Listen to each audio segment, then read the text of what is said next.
Kaixo, guk Beñat, Naroa eta nire Unai bosgarren mailako ikasleak gara.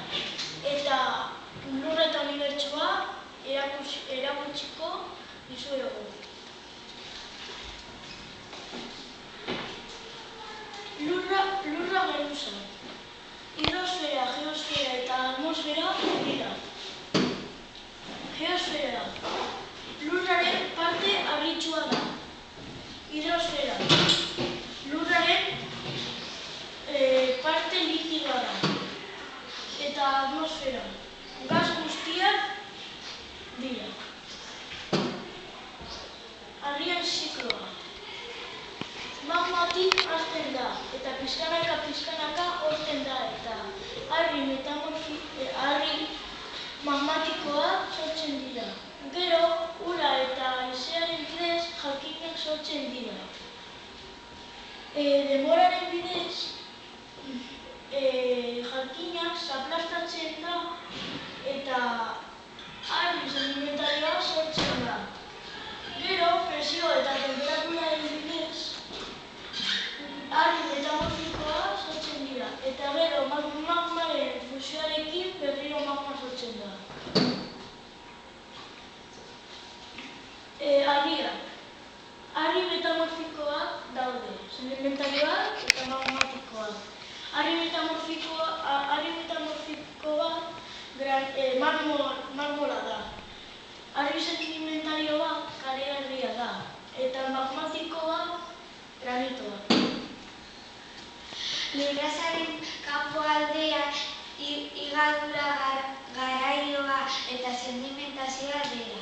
Higadura ura eta haizeak sortutakoa. Garaioa garaitzea da, bai ura, bai haizea ere. Sedimentazioa uraren eta haizearen abiadura moldatzen denean geratzen da.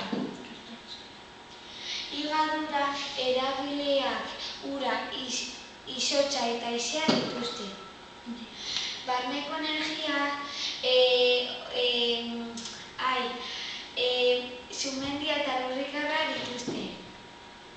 Sumendiak tximenea, laba, sumendikono eta kraterra dituzte. Lurrikarra lurrazaren bat-bateko mugitzen dira. Izarrak propietateak distira, kolorea, tamainua eta argitasuna dira. Unibertsoa galaxiaz osatuta daude. Galaxiak eguzki sisteman osatuta.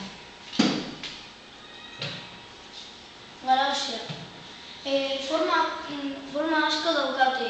Irregularrak, eliptikoak eta espiralak. Eguzki sistema. Planeta nanoak txikiak dira. Planetak adibidez Lurra eta gorputz txikia. Planeta nanoak.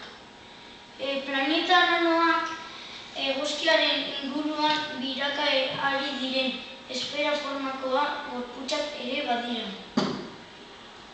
Planetak.